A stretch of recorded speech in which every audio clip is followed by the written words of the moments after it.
Excellence mastermind YouTube channel में आपका बहुत बहुत स्वागत करता हूं। और जैसा कि मालूम है कि मैं मोबाइल अपने इसी यूट्यूब चैनल के माध्यम से मोबाइल में ही जीएस की क्लासें ले रहा हूं, जो आपके विभिन्न प्रतियोगी परीक्षाओं के लिए ध्यान में रखते हुए ये बनाई गई हैं। तो ये मेरा इतिहास का पार्ट 3 है, वो पार्ट 4 है।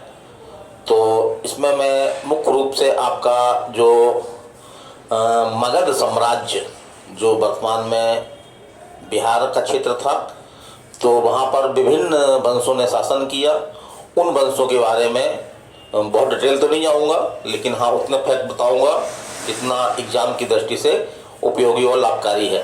तो वहाँ पे जो आपका मगध साम्राज्य है, मगध साम्राज्य में कई वंश थे आपके, जिसमें से मैं मुख्य वंशों पर प्रकाश डालूंगा जहाँ से कॉम्पिटिटिव एग्जाम में क्वेश्चन आते हैं। तो पहला मैं वंश ले रहा हूँ हर्यक वंश। कौन सा वंश है? हर्यक वंश। तो ये मगध साम्राज्य का एक प्रमुख वंश था और इस वंश के संस्थापक जो थे, उनको वास्तविक संस्थापक माना जाता है, वो थे आपके बिंबिसार। तो और इनकी राजधानी पूछी गई है हर्यक वंश की, जो बिंबिसार ने राजधानी क्या बनाई थी, तो राजधानी बनाई थी इन्होंने गिरिब्रज या राजगृह भी इसको बोलते हैं। तो ये ध्यान में रखिएगा आप लोग। बिंबिसार के बाद उसका पुत्र अजातशत्रु, जो एक क्रूर शासक के रूप में जाना जाता था, तो उसने अपने पिता की हत्या कर दी। अर्थात किसकी हत्या कर दी? बिंबिसार की हत्या कर दी और खुद गद्दी पर जो है वो बैठ गया। इसके कारण से एक क्वेश्चन आपके एग्जाम में ये भी आता है कि प्रतहंता किसे कहा जाता है, तो वो आपका जो है वो अजातशत्रु है।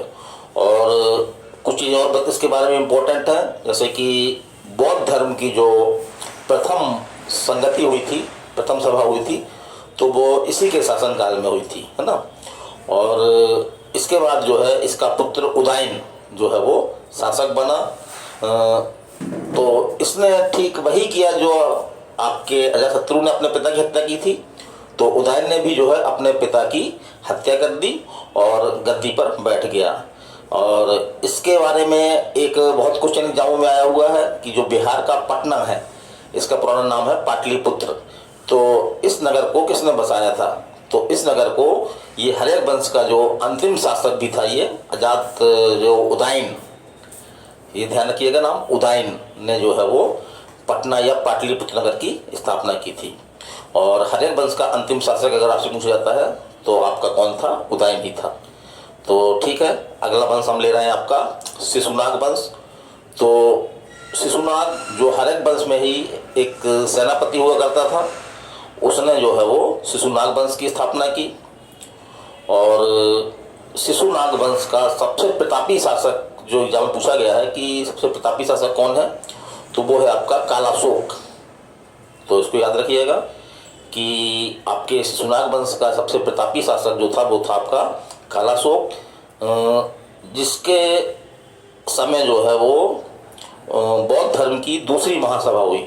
माने इसके शासनकाल में बौद्ध धर्म की दूसरी महासभा हुई। और इस वंश के बारे में खास कोई बहुत ज़्यादा इंपॉर्टेंट फैक्ट नहीं है।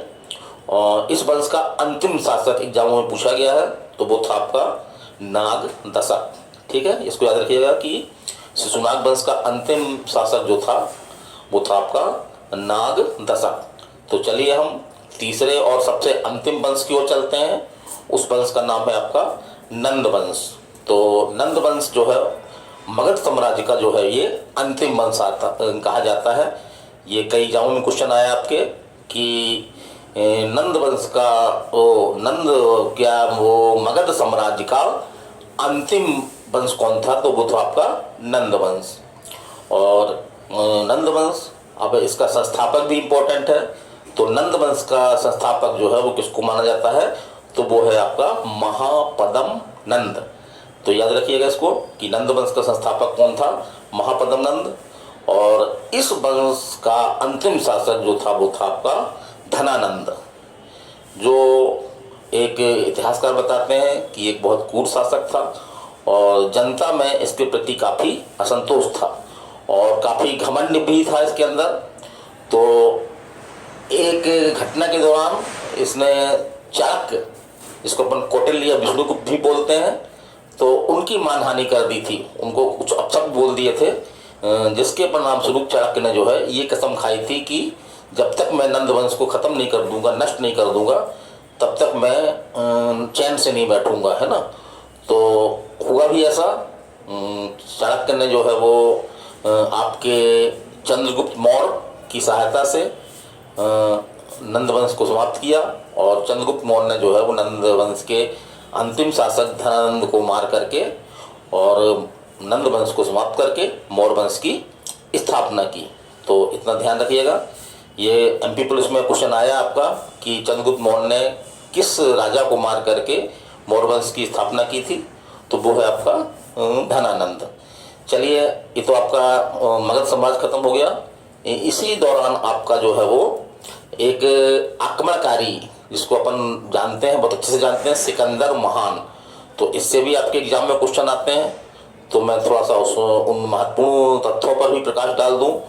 तो एक क्वेश्चन तो आपका यही पूछा जाता है कि जब सिकंदर ने आपके 326 ईसा पूर्व में भारत पे आक्रमण किया था, तो उस समय किसका शासन था?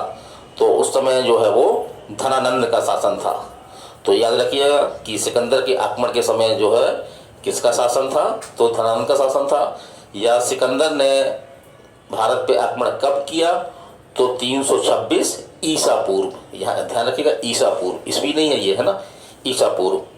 तो जैसा कि इतिहासकार बताते हैं कि काफ़ी सिकंदर जो है काफ़ी महत्वाकांक्षी शासक था, और वह पूरी दुनिया का शासक बनने की इच्छा रखता था। तो ये भी आपके एग्जाम में आ जाता है। और सिकंदर कहाँ का शासक था? तो सिकंदर एक छोटा सा स्थान था, मकदुनिया। तो मकदुनिया का शासक था। और सिकंदर के पिता भी पूछे गए कि पिता कौन थे? तो सिकंदर के पिता जो थे वो आपके फिलिप, याद रखिएगा, कौन थे? फिलिप। तो फिलिप थे। और सिकंदर के गुरु का नाम भी पूछा गया है, तो वो जो महान दार्शनिक हैं आपके अरस्तु, तो इनको सिकंदर का जो है वो गुरु माना गया है।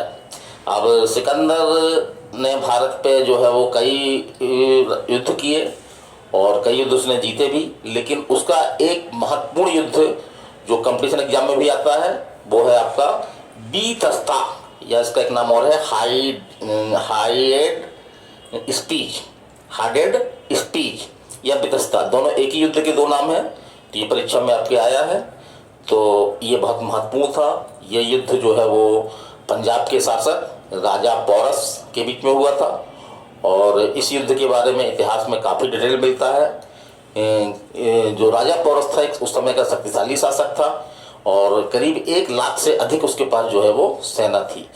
तो जब सिकंदर का सामना पोरस की सेना से हुआ, तो एक बार तो सिकंदर और उसके सेनापति घबरा गए, लेकिन सिकंदर में एक विलक्षण छवि थी, जिसके कारण उसने क्या किया कि उसने एक रणनीति का प्रयोग किया। तो उसने अपने सैनिकों को यह आदेश दिया कि जो पोरस की सेना में सबसे पहले हाथी लगे हुए थे, तो हाथी को आक्रमण किया जाए, हाथी को घायल किया जाए, तो इसकी सेना, पोरस की सेना जो है वो अस्त व्यस्त हो जाएगी। तो इसी रणनीति के तहत जो है वो सिकंदर के जो 10,000 सैनिक थे, उन्होंने जो है पोरस के जो अग्रणी हाथी खड़े हुए थे उन पे हमला किया, और हाथी जो है बिचक करके अपनी ही सेना को जो है वो तहस नहस करने लगे। और इस प्रकार जो है वो पोरस जो है पराजित हुआ। और इसमें एक चीज़ ये भी मिलती है कि जब सिकंदर ने पोरस को गिरफ्तार कर लिया, तो उसने पूछा कि बताओ तुम्हारे संग किस तरह का व्यवहार किया जाए। तो पोरस ने बड़ी निर्भीकता से जवाब दिया कि जैसा एक राजा के साथ करता है। तो इस बात से प्रसन्न होकर के इसने उसका शासन भी वापस कर दिया। तो ये आपके एग्जाम में पूछा जाता है, या तो पूछा जाएगा कि बितस्ता या हाइड स्पीच का युद्ध जो है किस किस के बीच में हुआ? तो सिकंदर और पोरस के बीच में हुआ। इसमें विजयी कौन रहा? तो इसमें विजयी आपका सिकंदर रहा। तो और आगे चलते हैं। इसमें इतिहासकार ये बोलते हैं कि सिकंदर बहुत महत्वाकांक्षी शासक था और निरंतर युद्ध करने में लगा रहता था। तो इससे उसकी सेना जो है काफ़ी परेशान हो गई थी और थक चुकी थी, तो वो भी विरोध करने लगी थी। और आगामी युद्ध के लिए जब इसने आगे बढ़ा, तो बीच में ब्यास नदी को जो है सैनिकों ने पार करने से मना कर दिया, और सिकंदर जैसे महान को फिर वापस लौटना पड़ा। तो ये अपना वापस लौटा। इसी दौरान जो है वो 323 ईसा पूर्व में बेबीलोन, याद रखिएगा, बेबीलोन नामक स्थान पर जो है वो सिकंदर की मृत्यु हो गई। अब सिकंदर की मृत्यु के संबंध में भी इतिहासकारों में व्यापक मतभेद हैं। कुछ इतिहासकारों का मानना है कि मलेरिया बीमारी से जो है वो इसकी मौत हो गई थी, जबकि कुछ इतिहासकार ये कहते हैं कि इसके असंतुष्ट सैनिकों ने ही जो है वो इसकी धोखे से हत्या कर दी थी। तो मेरा ये वीडियो समाप्त हो रहा है। ये जीके का पार्ट 4 वीडियो है। इसको आप लोग अवश्य अवलोकन करें। अगर अच्छा लगे तो इसको सब्सक्राइब करें, शेयर करें, और ये श्रृंखला मेरी निरंतर जारी रहेगी। ये मेरा हिस्ट्री का वीडियो था। तो मैं आर.के. सक्सेना सर आपका एक्सीलेंस मास्टरमाइंड कोचिंग में बहुत बहुत स्वागत करता हूँ और आपसे अनुमति चाहता हूँ। धन्यवाद, नमस्कार।